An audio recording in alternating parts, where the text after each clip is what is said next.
Assalamu alaikum ustaz deyip. Menin жолдошум балдарымдын көзүнчө көк мээсин деп көп урушат. Өзү көк мээ. Ачык эле айтыш керек, аны жымсалдап эмне кылабыз? Көк мээ адам бирөөнү көк мээ дейт. Акылы кемчонтой адам бирөөнү кемчонтой көрөт. Психология илиминде бул мусулманчылыкта бар да, Куран сүннөткө дал келгени. Берки капыр мисалдар аралашкан эмес. Адам өзүндө, тулку боюнда, оюнда жаман кемчилик болсо бирөөнүн ошону көрөт. Бұл бар нәрсе. Өзүндө кандай кемчилик бар, бирөөнү ошондой көрө берет. Өзү митаам каразбай кечиресиз. Мандайлар аз эле болсун, жаманды баягындай жашырып жок кылалы, жоёлу. Өзү митаам, бирөөнүн басышы митаамга окшойт. Ал шашып барат, карачмы митаам. Ал атасы ооруп дарыга шашып барат. Бирок бул өзүндө митаамдык сыпат бар дегени митаам көрөт да. Жеңесиз кыжаалат болбоңуз. Көк мээ деп ата өзү көк мээ. Балдардын көзүн журушкан болбойт негизи. Мен ошол айткан сөзүнө жүрөгүм ооруп, жашагым келбей кетет. Эмне кылсам болот? Кыргызда жакшы сөз бар. Биткө чөшүп, тонуңду отко салба дейт. Туурабы? Туура эмеспи? Мына ушунун жообу. Биткө чөшүп, тонуңду отко салба дейт. Бир көк мээ деп койсо, ошончо нике, ошончо сүйүү, ошончо балдар, кайната, ошончо тууган, ошончо үмүттү таштап кетесизби? Көк мээ десе ичиңизден айтып коюңуз, өзүң көк мээ деп жашай бериңиз. Иштен айтып койсо эч нерсе болбойт. Ага эсап кылсак болбойт ага. Анткени өзү айтып атпайбы ошону. Өзүң көк мээсиң, болду. Балдар бар, балдарга тарбия бериңиз. Жашоодо көп ызы чуу чыгат. Биринчи жооп Алла менен чечиш керек, ушу көк мээ дебей калсын деп. Көк сулуу деп калсын деш керек.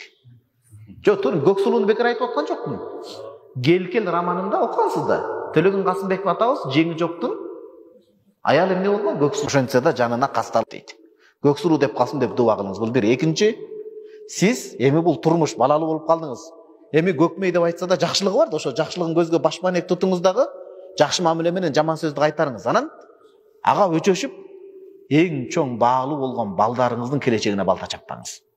Күйөөңүз түшүнбөйт экен. Сиз да кол кушуруп кетип калсаңыз, балдардын убалы кимге?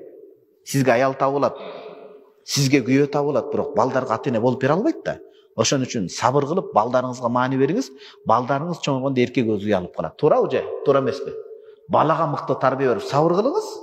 Иншалла, балдарыңыз, кыздарыңыз чоңойгондо өзү уялып калат. Өзү эле уялып жерге батпай калат. Иншалла, балдарыңыздын эне деген сөзү дигине жоюп турсун да. Кудайым буйрса, өчөшпөй туруңуз.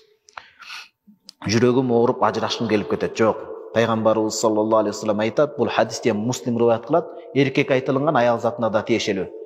Ла яфрук муъмину муъмина. Мумин эркек аялын 100% толук түрдө желкемдин чуңкур көрсүн деп жаман көрүп калыш мүмкүн эмес дейт. Ин кариха минха хулукан, бир мүнөзүн жактырбаса, радия минха ахар. Жакшы көргөн бир сыпаты бар дейт. Ошону көзгө кармап жашай берсин дейт, маска бет кап кылып. Күйөөңүздү жакшы көргөн үчүн тийдиңиз.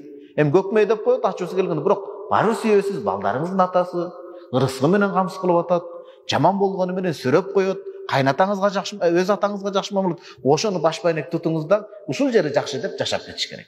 Анан үчүнчүдөн жеңе сизге айта барам. Туура, күйөөңүздүкү туура эмес, мен туура деп аткан жокмун, дааватка чыксын. Туура эмес, кантип көк мээ деп айтат? Көк мээ деген сөз балдары дагы көк мээ болуп калат анда. Туура да. Балдар ушундан жаралып атпайбы, себепкер болуп келип атпайбы? Анда балдары да көк мээ. Анда ошо менен чыгып аткан өзү да көк мээ деген сөз. Бирөөнү тилдеген өзүн тилдеген болот шариятта. Демек өзүн өзү көк мээ деп атат экен деп эле түшүнө бериңиз. Аял эркектин көнөкөсү, сиз кызжалак болбоңуз. Ал өзүн көк мээ деп атат да. Өзүнө кайтып тийип атат ал. Айтат го, бирөөнү, "Эй, сен" десең, ага бир эле кол айтасың. Үчөө сага карап турат. Сен ошондойсуң дейт.